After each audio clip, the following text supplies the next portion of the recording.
우리 기독교의 믿음, 우리의 신앙에서 가장 중요한 것은 부활입니다. 이것은 다른 이방 종교 우상을 섬기는 데에서는 찾아볼 수 없는, 오직 하나님을 믿는 축복받은 우리에게 주어진 하나님의 은혜인 줄 믿습니다. 부활 진행이 가장 중요합니다. 그리스도께서 다시 사신 일이 없으면 사도 바울도 고백합니다. 너희의 믿음도 헛되고 그리스도 안에서 잠자는 자들도 다 망하였도다. 부활이 없다면 우리가 이렇게 고생하며 살 이유가 없다는 거예요. 만일 그리스도 안에서 우리가 바라는 것이 다만 이 세상의 삶뿐이면 모든 사람 가운데서 우리가 가장 불쌍한 자라고 사도 바울이 말하고 있습니다. 그만큼 부활은 중요하고 소중한 것입니다. 근데 문제는 무엇입니까? 부활이 제대로 믿어지지 않는다는 거예요. 왜요? 우리가 가지고 있는 이 육을 가지고 감각했을 때 이게 제대로 경험되지 않아요. 체험되지 않아요. 또 눈으로 볼 수 없어요. 그러다 보니까 이 부활이라고 하는 것이 엄연한 사실임에도 불구하고 믿어지지 않아요. 주님께서는 지난 시간에 그 부활을 믿지 못하는 제자들과 여인들에게 뭘 통해서 부활을 믿게 하셨습니까? 말씀이죠. 말씀이 육신이 되어 이 땅에 오신 예수님께서는 그분이 하시는 모든 말씀대로 다 이루어진 줄 믿습니다. 그래서 그분이 부활을 세 차례나 말씀하셨기에 예수 그리스도를 믿는 사람들은 그 말씀이 되어지는 것을 그냥 믿어지게 되는 것이죠. 말씀 속에서 바로 놀라운 믿음의 비밀이 있다는 사실을 우리가 지난 시간에 살펴보았어요. 그러나 그래도 믿지 못하는 사람들이 있어요. 예수님께서는 그 일이 있고 난 다음에 엠마오 제자들을 만나고 난 다음에 제자들이 모였을 때 오셔서 부활을 보여주셨어요. 증거했어요. 제자들이 부활을 믿었습니다. 그런데 그때에도 꼭 한 사람 빠졌어요. 그렇죠? 그런 사람들이 있죠? 꼭 있어요. 누가 빠졌습니까? 도마가. 그래서 제자들이 도마가 왔을 때 도마에게 말합니다. 도마야, 부활하신 예수님 만났어. 예수님 부활하셨어. 그랬더니 그래? 그래야 될 텐데 도마가 뭐라고 말합니까? 난 못 믿어. 대단해요. 그 많은 다른 11 제자가 다 믿는다고 그러는데 못 믿는데. 그런 사람이 있어요? 없어요? 있어요. 내가 직접 그 손의 못자국을 보고 내 손을 넣어서 만져보지 않으면 난 못 믿겠다. 도마. 근데 그 도마의 후예들이 지금도 있습니까? 없습니까? 많이 있어요. 많이 있어요. 오늘은 그분들을 위해서 특별하게 주시는 그런 계시의 말씀이죠. 맞아요. 그런 분들이 계세요. 굉장히 과학주의적이고 합리적인 이성을 가지고 사시는 분들이죠. 하지만 그분들도 엄연한 주의 백성이고 소중한 분들입니다. 주님은 그들에게도 부활을 증거하시기 위해서 오늘 이 사건을 보여주시는 것이죠. 자, 예수님은 그래서 그 제자들을 만나고 8일이 지난 다음에 도마가 있을 때 그때 슉 드러나오셨어요. 그리고 도마에게 이제 말씀하시는 것입니다. 자, 방송실 첫 번째 말씀은 그냥 두고요. 두 번째 겁니다. 요한복음 20장 26절로 27절 말씀 읽어보겠습니다. 시작. 여드레를 지나서 제자들이 다시 집안에 있을 때에 도마도 함께 있고 문들이 닫혔는데 예수께서 오사 가운데 서서 이르시되 너희에게 평강이 있을지어다 하시고 도마에게 이르시되 내 손가락을 이리 내밀어 내 손을 보고 내 손을 내밀어 내 옆구리에 넣어보라. 그리하여 믿음 없는 자가 되지 말고 믿는 자가 되라. 아멘. 예수님은 도마를 존중하십니다. 예수님은 우리 모두를 존중하십니다. 성령님은 늘 1대1의 관계를 맺으시죠. 각자의 생각과 의견이 다 달라도 그분은 존중하십니다. 우리 하나님의 그 인품, 성품, 우리는 이것을 기억하여 감사하죠. 오늘 예수님은 도마를 존중하고 그래서 나타나셔서 뭐라고 말씀하십니까? 도마야, 그래, 네 말대로 내 손에 난 이 손이 아니라 손목이죠. 정확하게 이 손목에 난 이 못자국을 한번 봐라. 그리고 만져봐. 내 옆구리에도 손을 한번 넣어봐라. 그리고 믿는 자가 되라.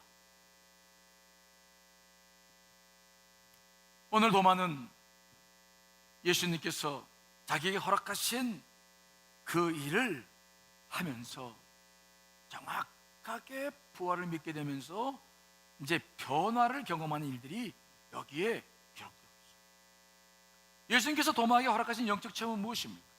도마가 가지고 있는 감각기관 중에서 시각과 촉각, 눈과 손으로 보고 만질 수 있도록 하셨어요. 이건 굉장히 중요한 개념입니다. 구약의 하나님은 절대로 인간이 볼 수 있습니까? 없습니까? 볼 수 없어요. 본 사람은 다 죽었습니다. 모세마저도 하나님의 뒷모습만 봤어요.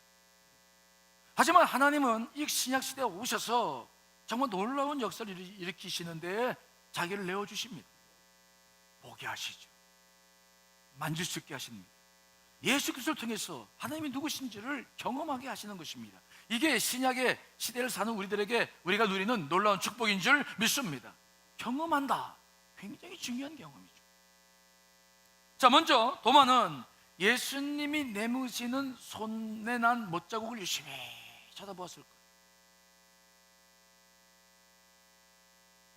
말씀이 육신이 되어 오셨다고 하는 이 성육신의 진리, 하나님의 진리, 그분을 자세히 먼저 보는 거예요.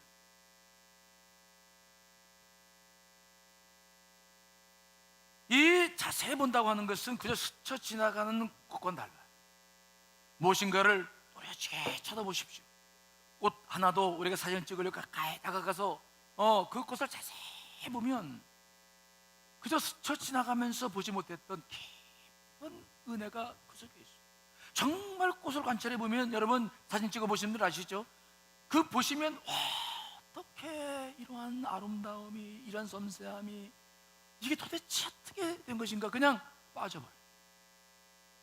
하나님의 그 창조성과 위대하심 앞에 그냥 우리는 사로잡히게 돼요.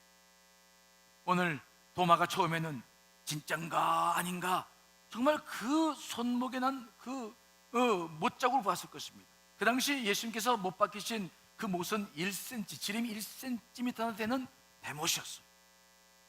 주님께서 못을 박히시고 죽으셨기 때문에 나중에 못을 삐었을 때 그 살이 다시 되살아나서 그 현장을 덮었을 것이라고 하는 것은 확실하지 못합니다. 구멍이 나을 수도 있고 덮을 수도 있지만 그건 확인할 수 없지만 그 못자국은 분명히 드러나 있었습니다. 도마가 그것을 열심히 보기 시작합니다.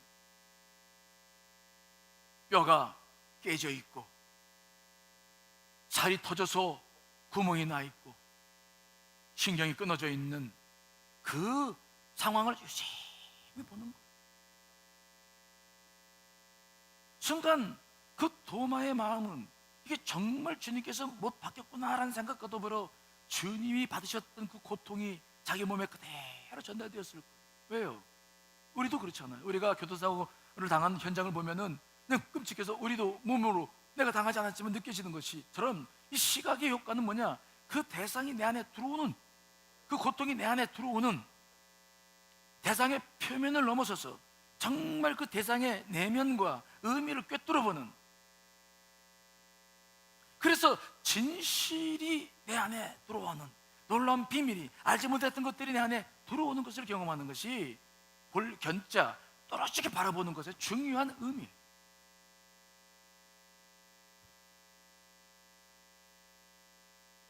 욥도 하나님을 경험하고 난 다음에 그런 고백을 했습니다.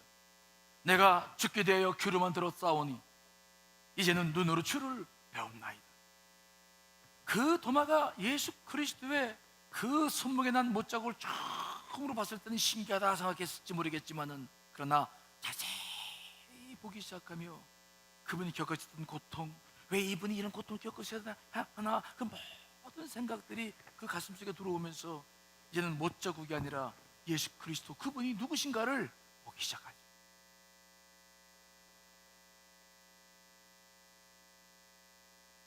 그분이 왜 이 땅에 오셔서 이런 고통을 겪으셔야 하는지, 그 못자국을 바라보는 도마는 그분이 겪으셨던 그 상처와 더불어 이분이 누구신가, 왜 이분이 이러셔야 되나? 그분의 존재 자체로 관심이 조금씩 옮겨갑니다. 그래서 도마는 그 못자국을 본 것이 아니라 이제 손을 넣어서 싹 돌려보는 거예요. 깨진 뼈자국, 날카로워진 뼈가 만져지고 살과 신경들이, 근육들이 만지셨을 거예요. 우리의 시각은 관찰하는 대상이 내가 서서히 하나가 되어가지만 촉각은 대상과 직접 접촉하는 것입니다. 그러므로 이것은 대상을, 어떤 것을 만질 때 우리는 그 대상 안으로 스며들어가서 그 대상을 직접 경험하는 것이 촉각의 감각의 특징입니다. 눈으로 봤을 때는 그 사람의 고통과 아픔이 전달되지만 쉽게 하나가 되지 못해요. 그러나 만져봤을 때, 그것을 확인해 봤을 때 우리는 직접 대상 안으로 스며들어가죠. 그러므로 촉각은 대상을 바로 느낄 수 있게 하는, 그 대상과 일체가 되게 하는, 그 대상과 하나가 되게 하는 중요한 감각입니다.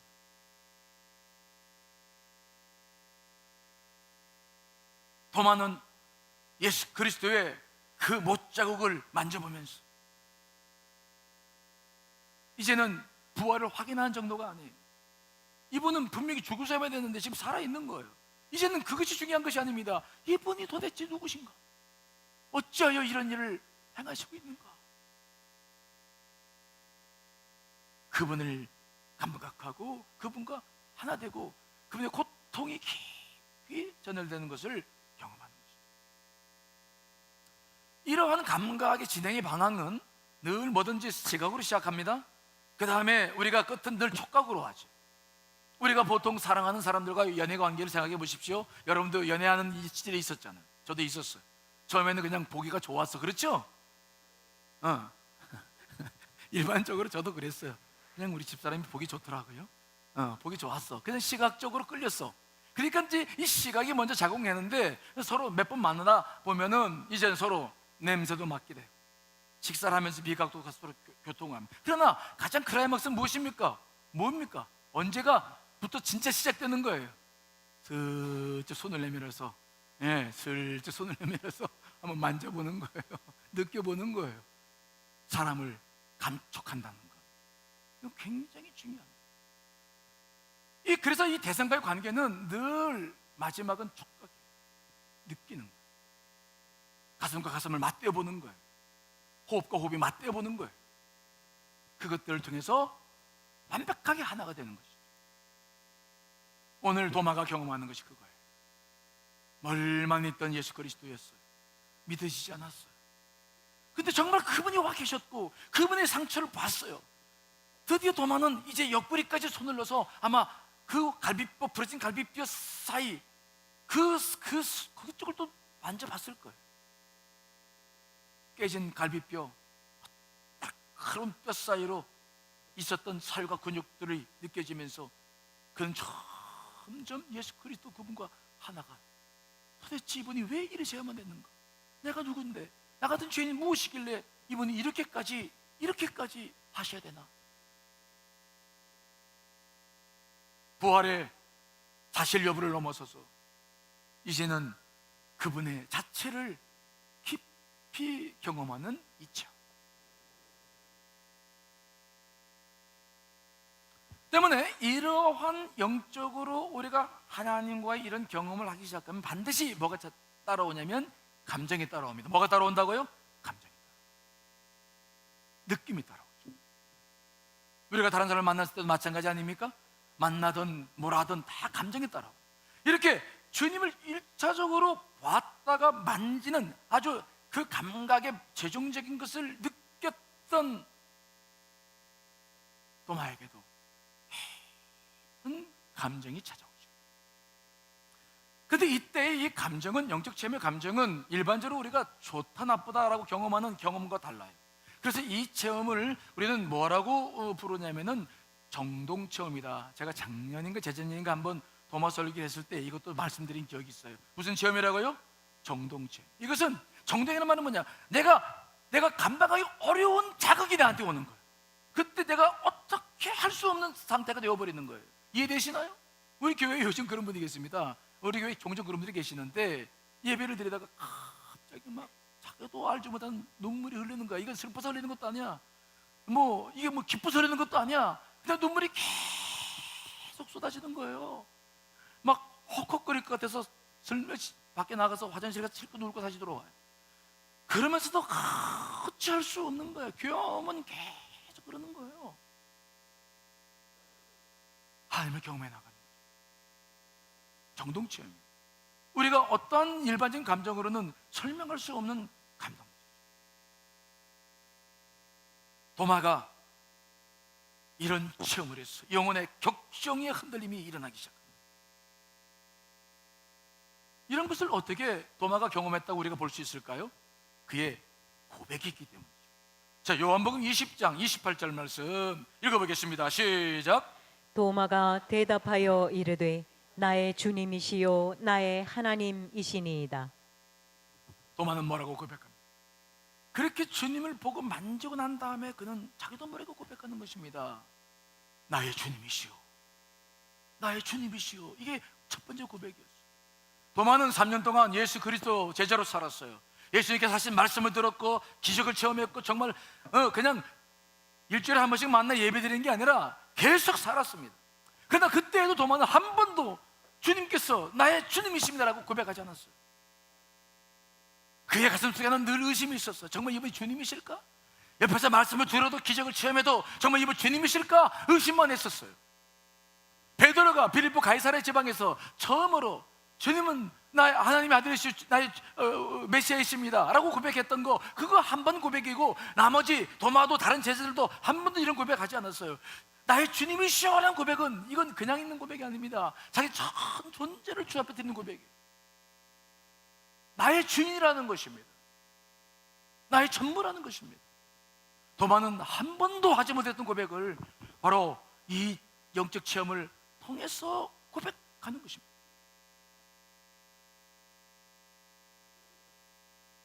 또 도마는 말합니다. 나의 하나님이시니라. 하나님이라고 고백해요. 주님만이 아니야, 나의 구세주가 아니야. 이분을 봤더니 이분이 정말 하나님이시구나 알고 있는 거죠.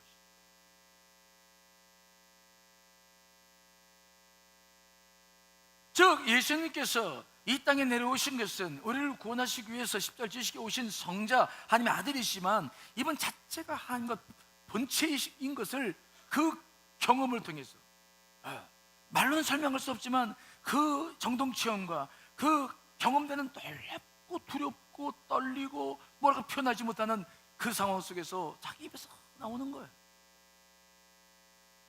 하늘 본 자들마다 다 땅에 엎드려 어찌할 줄 모르는 것처럼 도마도 그런 고백을 하는 것입니다.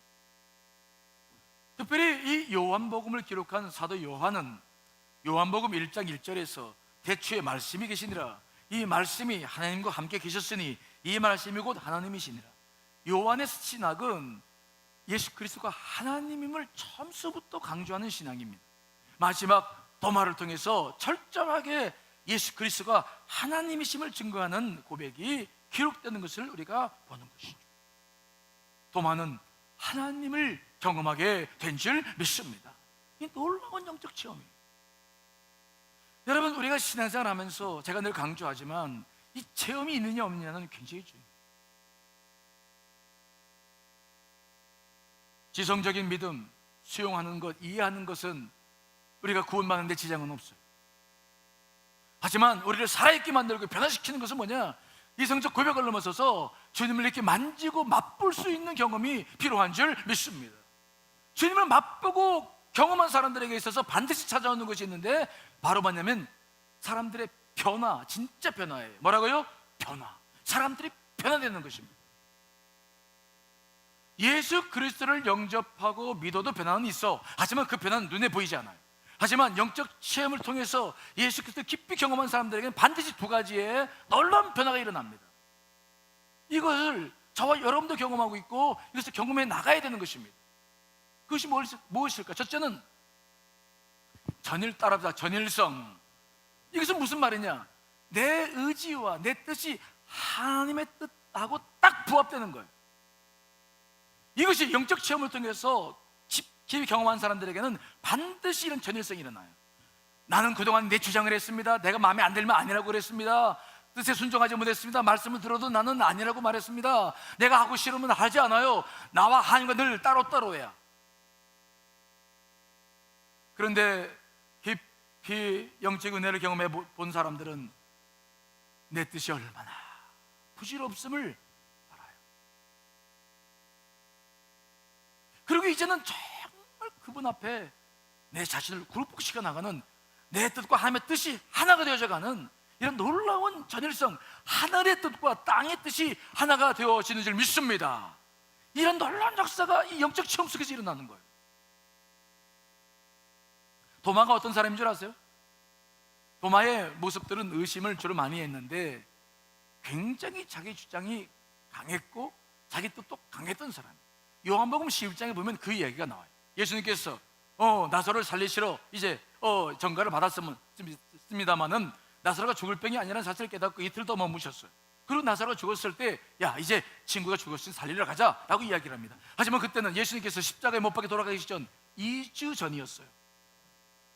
대제사장들과 바리새파 사람들이 예수 그리스도를 죽이려고 모의를 시작했고 모든 민심을 자기 쪽으로 돌리려고 가든 계략을 다 썼습니다. 사회가 굉장히 분위기가 어수선하고 예수 그리스도 앞에 적대적이었고 무리들도 예수님께 등을 많이 돌렸습니다. 그래서 나사로를 살리려고 그 배단이 예루살렘으로 또 오리밖에 안 되는 가까운 곳에 그 배단위로 가고 싶지 않았어요. 예수님께서 가자. 그래도 제자들이 말합니다. 랍비요, 방금도 유대인들이 돌로 치려 했는데 꼭 그리로 가셔야 되겠습니까? 그때 놀랍게도 등장하는 사람이 있는데 그 사람이 바로 도마예요. 도마답지 않아요. 근데 도마가 그때 등장합니다. 자기 주장을 확 내세우죠. 자, 요한복음 11장 16절 읽어보겠습니다. 시작. 디도모라고도 하는 도마가 다른 제자들에게 말하되 우리도 주와 함께 죽으러 가자 하니라. 아멘. 이거 평소에 도마 같지 않아요. 근데 도마가 그만큼 강합니다. 자기 주장이 강했어. 죽으러 가자 하는 거예요. 자기 뜻과 자기 주장이 늘 강했어. 그런데 예수 그리스도의 부활을 제대로 경험하고부터 그는 자기 뜻을 내려놓죠. 전일성이 이루어집니다. 그래서 우리가 이 도마의 이야기는 성경에 기록되어 있지 않지만 도마의 이야기를 기록하고 있는 도마복음, 정경이 아니죠, 외경이라고 취급하죠. 그 기록들과 다른 서적들을 보면은 도마는 그때부터 뜻을 세워서 제자들 중에서 가장 먼 곳으로 그는 가서 복음을 증거합니다. 인도에 가서 신의 공동체를 이루고 거기서 철저하게 낮아진 삶을 통해서 마지막 순교하게 할 때까지 그의 인품과 그의 삶이 지금도 인도에 영향을 미치고 있는 것을 우리가 보게 되죠. 전일성, 영적 체험을 통해서 되어지는 변화입니다. 두 번째, 하나님을 제대로 경험한 사람들에게서 보여지는 변화는 뭐냐? 인격의 통합이에요. 뭐라고요? 인격이 통합되는 것입니다. 사람들은 나쁜 사람이 없어요. 좋은 사람도 없어. 다만 우리가 왜 다중인격을 가지고 살아간지 아십니까? 죄로 인해서 우리 하나님 형상이 깨졌어. 그래서 우리는 늘 불안해, 두려워. 그래서 사람에 따라, 환경에 따라서 우리는 늘 말하는 게 다르고 생각하는 게 달라요. 늘 인격이 달라. 이 사람한테는 이렇게, 저 사람한테는 저렇게. 자꾸 우리는 상황에 따라서 자기 인격을 다양하게 써나가는 죄성이 우리한테 있는 거예요. 우리의 생각과 의지와 우리의 감정이 나를 이끌어가기 때문이죠. 겉사람이 나를 이끌어가고 있기 때문이죠. 그래서 늘 일관성이 없어. 이 말 했다가 저 말 했다가. 그게 우리 인간의 자연스러운 모습입니다. 그런데 영을 경험한 사람들, 하나님을 깊이 경험해 본 사람들은 그게 서서히 바뀌기 시작해요. 단번에 바뀌지는 않습니다. 하지만 서서히 인격이 통합이 돼요. 예수 그리스도의 인품으로 변화되어 가는 줄 믿습니다. 서서히 겉사람에 의해서 자극받던 내가 성령을 통해서 음성을 듣기 시작하고 그분의 뜻에 존중하면서 내 인품도 그분의 인품을 닮아가기 시작합니다.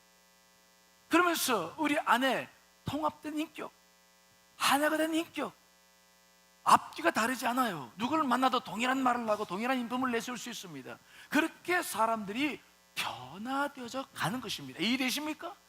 그것들이 영적 체험을 통해서 이루어져 가는 은혜인 것입니다. 도마는 그 뒤로부터 의심하거나 회의하지 않았습니다. 그가 그의 기록을 읽어보면, 도마복음이나 다른 서적들을 읽어보면 그의 인품과 사랑은 한없이 넓었습니다. 그는 흔들리지 않았습니다. 타협하지 않았습니다. 그도 베드로 못지않게 정말 일관된 삶을 살기 시작했어요. 참으로 눈물이 날 정도로 그의 변화를 경험해 보는 것을 그의 책을 통해서 만나기 시작했어요. 아, 이것들이 이 부활의 영적 체험을 통해서 이루어진 일들이구나. 여러분, 우리가 아직 다중인격을 가지고 살아가는 것은 여러 가지 요인이 있지만은 정말 아직 우리에게 이런 영적인 훈련과 영적인 체험이 필요하다는 것을 우리는 기억해야 될 줄 믿습니다. 우리도 반드시 그때가 속히 올 거예요. 그런데 저는 오늘 이 도마의 부활 체험을 여러분과 나누면서 제 가슴속에 가장 깊이 은혜 받는 게 하나가 있어요. 그것은 뭐냐? 도마가 예수님의 못자국과 창자국을 눈으로 보고 손을 내밀어 확인할 때 왜 가졌던 은혜는 부활이 진짜구나라는 것만 아니었어요. 이분이 누구시기? 왜 나 같은 죄인을 위해서 이러한 희생까지 감수해야 하나? 도마는 정말 그분의 사랑 앞에 무릎을 꿇게 된 줄 믿습니다. 말로 할 수 없는 사랑이죠. 말로 할 수 없는 은혜죠. 어찌 나 같은 죄인을 위해서 이 하나님이 이 땅에 오셔서 이런 수모와 고통을 겪어야 된다는 말이에요. 그 무엇으로도 설명할 수 없습니다. 그 무엇으로도 그 감격을 다 표현할 수 없습니다. 그저 감사할 뿐이에요. 때문에 도마의 삶 속에 예수 그리스도가, 부활하신 예수 그리스도가 이제 나타나기 시작했는데, 도마도 이제는 주님의 그 상처와 고난의 흔적을 가지고 자기 유익을 위해서가 아니라, 자기 안일함을 위해서가 아니라 남은 생애를 그렇게 십자가의 길로 헌신하게 된 줄 믿습니다. 이게 진짜 부활을 경험한 사람들의 은혜예요. 예수 그리스도가 우리 안에 부활했다고 하는 증거예요.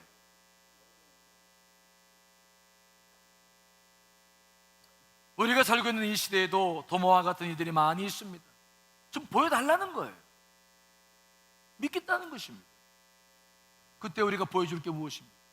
예수 그리스도 2000년 전에 죽으신 예수 그리스도 십자가의 보혈을 보여줄 수 있습니까? 그분들에게 예수 그리스도를 잘 믿으면 복받는다고 말하면 그들이 믿어질까요? 도마 같은 사람들에게는 그렇지 않습니다. 정말 그들이 보고 싶은 게 무엇입니까?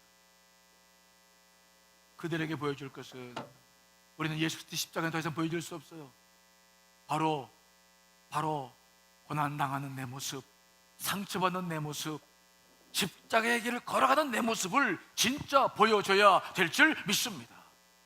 도마가 예수님께 보여달라는 게 무엇이었습니까? 하나님의 영광스러운 모습이었습니까? 광채였습니까? 예수님 뒤에 있는 아울라였습니까? 아니에요. 예수님의 상처를 보여달라는 것이었어요. 못자국과 창자국, 정말 우리를 얼마나 사랑하셨는지 그 고난의 흔적을 좀 보고 싶었던 거예요. 그 앞에 무릎을 꿇었던 것입니다.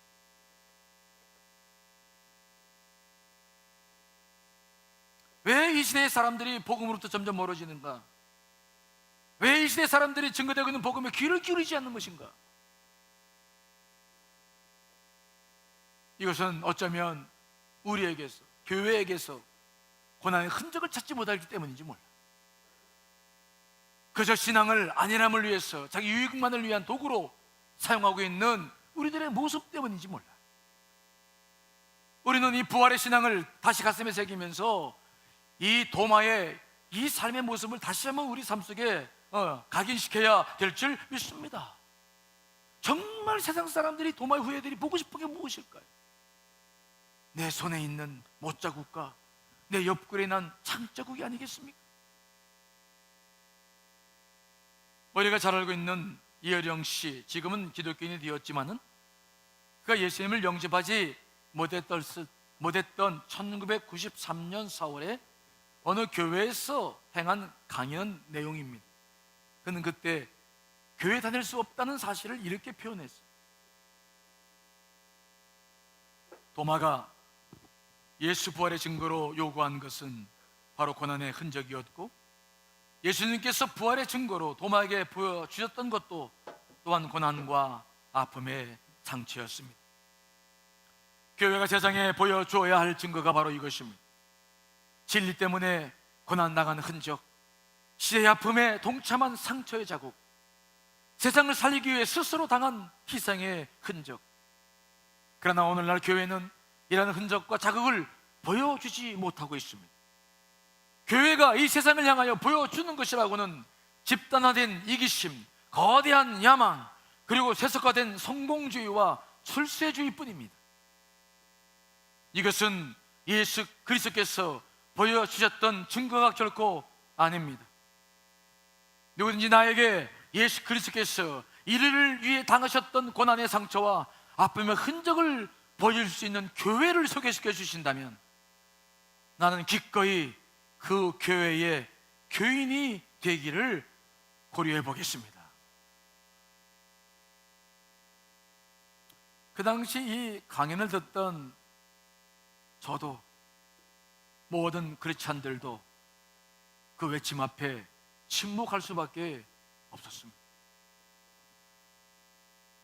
그분의 외침은 우리 교회와 크리스찬들의 삶을 되돌아보게 하기에 충분했어요. 아무리 살펴보아도 내 손에 못자국이 보이지 않았고, 아무리 살펴봐도 내 옆구리에 창자국이 없었습니다.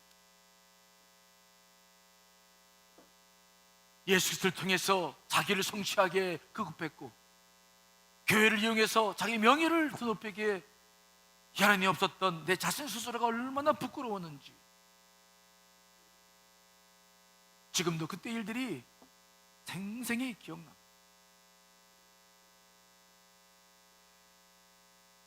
왜 이 시대가 가면 갈수록 복음으로부터 멀어지고 있을까? 물론 거기에는 사탄의 치밀한 계획도 숨어 있겠습니다만은, 그러나 우리의 책임도 있다는 것을 우리가 오늘 받아들여야 될 줄 믿습니다. 내 손에 고난의 흔적이 없어요. 내 옆구리에 주님이 다가신 장자국이 없어요. 그저 편안하게 무탈하게 복받고 자식들 잘 되면 되는 것이 십자가의 신앙으로 바뀌어지고 있어요. 그것이 정말 주님께서 원하셨던, 우리를 구원하신 십자가의 진리입니까?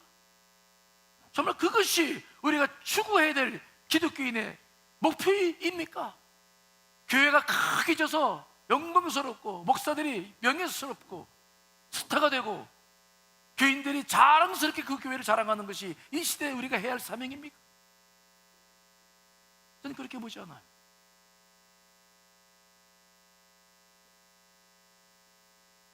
교회가 크고 작던 중요한 것은 크기가 아니라 이런 십자가의 정신이 살아있어야 될 줄 믿습니다. 내 삶 속에서 이 십자가의 고난이 행해지고 섬김이 실제로 되어져 가고 세상 사람과 다른 삶의 가치가 우리 안에 주어져야 되는 거 아니겠습니까?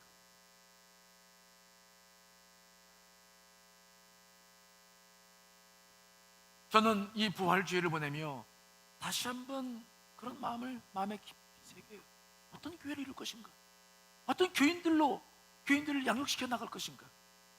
그리스도의 가슴 속에, 저들의 가슴 속에 무엇을 심어줄 것인가? 번영과 행복, 세상 사람이 추구하는 동일한 것은 아닙니다. 우리 가슴 안에 새겨져야 될 것은 바로 뭐냐? 예수 그리스도의 형상인 줄 분명히 믿습니다. 그분의 형상이, 그것이 우리 안에 가장 소중한 가치요 나가야 될 방향이 되어야 되는 것이죠. 예수님이 부활하셨습니다. 그건 사실입니다. 여러분들이 믿든 믿지 않든 그 사실은 변하지 않아요. 하지만 믿고 주님을 경험하는 사람들에게는 도마와 같은 놀라운 변화를 통해서 예수 그리스도의 심정을 가지고 살 수 있는 은혜를 드리게 될 줄 믿습니다. 그 길이 우리가 걸어가야 될 길, 그것이 교회가 걸어가야 될 길인 것입니다. 이 시대의 아픔과 고통을 누가 책임지겠습니까? 누가 감당할 것입니까? 저와 여러분, 교회죠. 여러분들 안에 이 부활 절기를 보내면서 다시 한번 뜨거운 십자가의 사랑과 은혜와 부활의 소망이 넘쳐나시기를 간절히 축원합니다.